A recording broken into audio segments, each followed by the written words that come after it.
হিজরত মুসলমানকে কিয়ামত পর্যন্ত স্বপ্ন দেখাবে। হিজরত মুসলমানকে বহু শিক্ষা দিবে।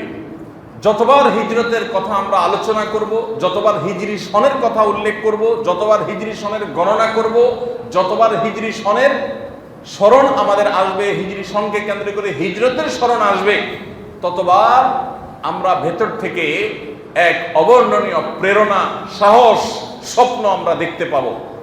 হতে পারে সেই ঘটনা অনাকাঙ্ক্ষিত, কিন্তু সেই অনাকাঙ্ক্ষিত ঘটনা আমাদেরকে শক্তি যোগাবে, সামর্থ্য যোগাবে, স্বপ্ন দেখাবে, আমাদেরকে সাহস যোগাবে, সামনে এগিয়ে যেতে সহযোগিতা করবে।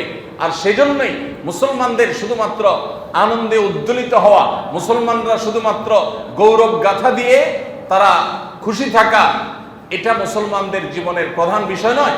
বরং মুসলমানদের জীবনের প্রধান বিষয় হলো যে তার জীবনের সঠিক পথ চলতে যাতে তাকে অনুপ্রেরণা যোগায়, সাহস যোগায়, শক্তি যোগায়, সামর্থ্য যোগায়। এরকম বিষয়গুলো আমাদের জীবনে বেশি প্রয়োজন।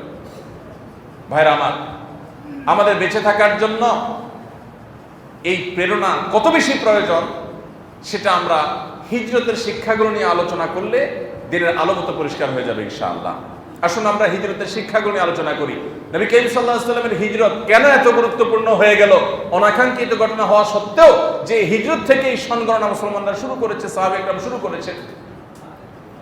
আনন্দের সংবাদকে স্মরণীয় সবাই করতে চায়, কিন্তু সাহাবীরা কেন দুঃখের সংবাদকে স্মরণীয় করতে চাইলেন? কারণ সাহাবীরা চেয়েছেন কিয়ামত পর্যন্ত পৃথিবীতে মুসলমানরা যখন আসবে, পৃথিবীর যে প্রান্তে মুসলমান থাকুক আর আসুক, তারা যেন নবী করিম সাল্লাল্লাহু আলাইহি ওয়াসাল্লামের হিজরতকে স্মরণ করেন হিজরি সনের মাধ্যমে। এবং হিজরতের ঘটনা যখনই তাকাবে মুসলমান তখন সামনে চলার শক্তি পাবে।